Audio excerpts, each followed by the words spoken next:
Hello, in today's episode we're going to talk about a new Ableton synth called Drift. I mean, who need another synthesizer in their life, right? But if you are like me and you can never have too many tools in your VST folder, then you're gonna love this.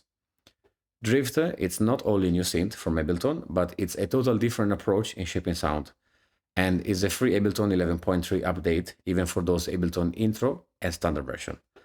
I downloaded Drift by registering as a beta tester, and in this video I will show you its capabilities. So let's have a look.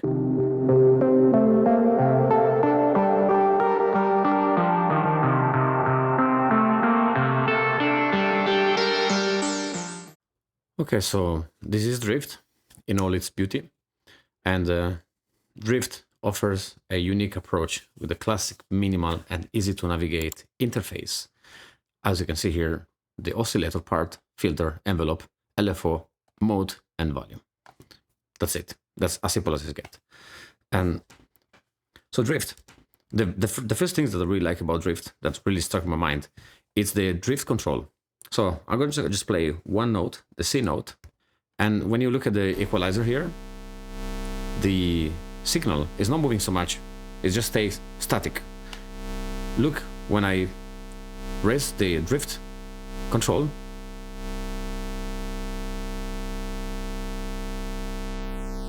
so basically what is happening here, the drift control is delivering a vintage analog feel to your sound by making micromodulation with subtle changes to pitch and filter frequency by constantly changing the signal.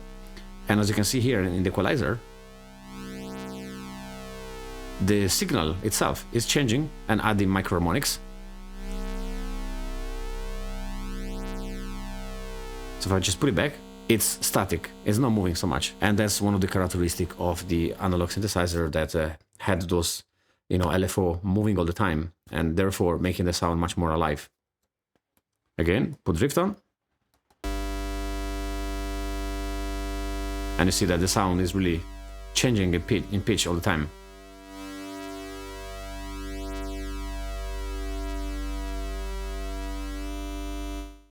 Then we have the feature on the oscillator 1 that boosts a versatile wave shaping control that influences the harmonic content of your sound. The effect of this control is dependent on the oscillator type being used, resembling either a pulse width modulator or a wave folder. These expand your tonal palette beyond traditional waveform, granting you access to a multitude of unique tones by modulating the control with an LFO with the envelope between oscillator 1 and oscillator 2, and doing this wave folding.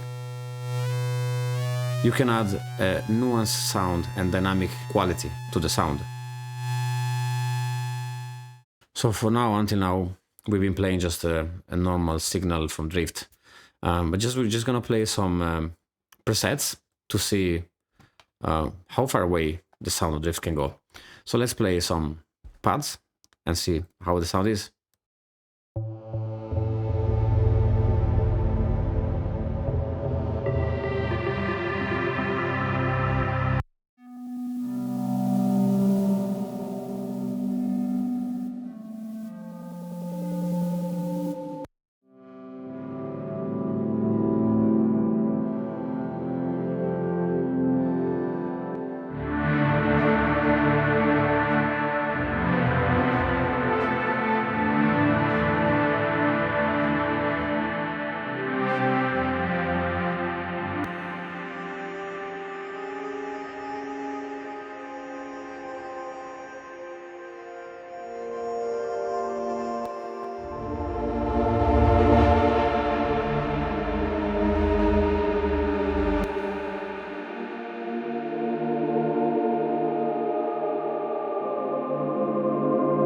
Another really interesting things about Drift, it's the stereo width, which is pretty amazing. So just playing normal stereo here. And when I raise the width of the stereo,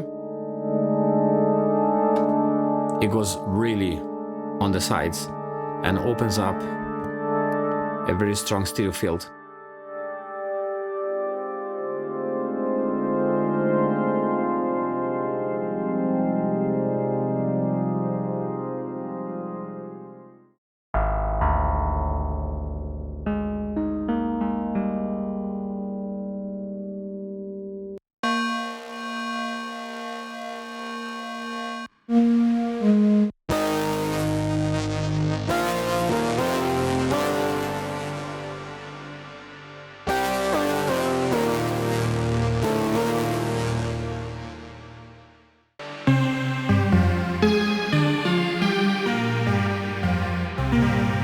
nice for some drill and bass and some dub music as well.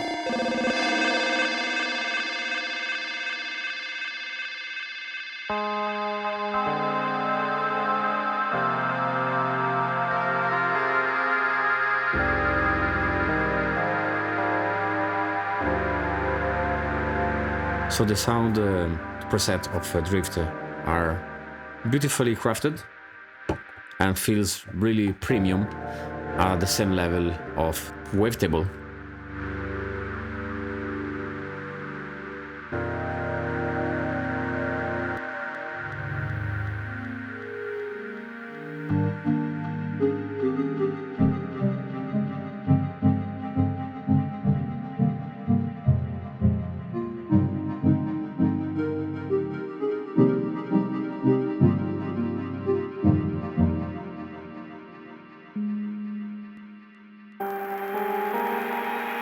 And the beautiful things about Drift is that it's going to be a free update of 11.3, that both intro, standard and suite are going to benefit from it, and it's not going to be paid.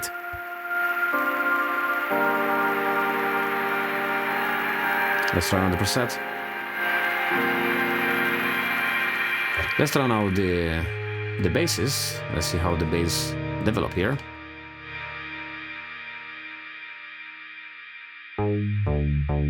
I gotta say, there is not so much bass compared to the pad and the synth keys.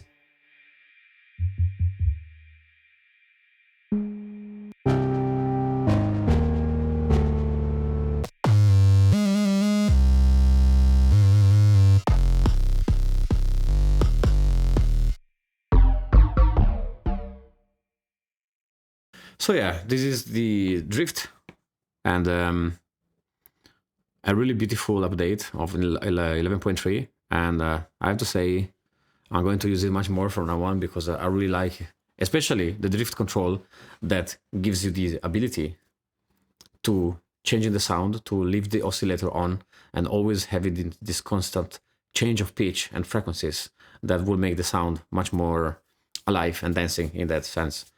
So yeah, that's everything for today. It's a short tutorial because there is already so many tutorials out there that explains really how Drift works. But I just wanted to give an overall taste of how it sounds. And yeah, thank you for watching, and see you on the next one.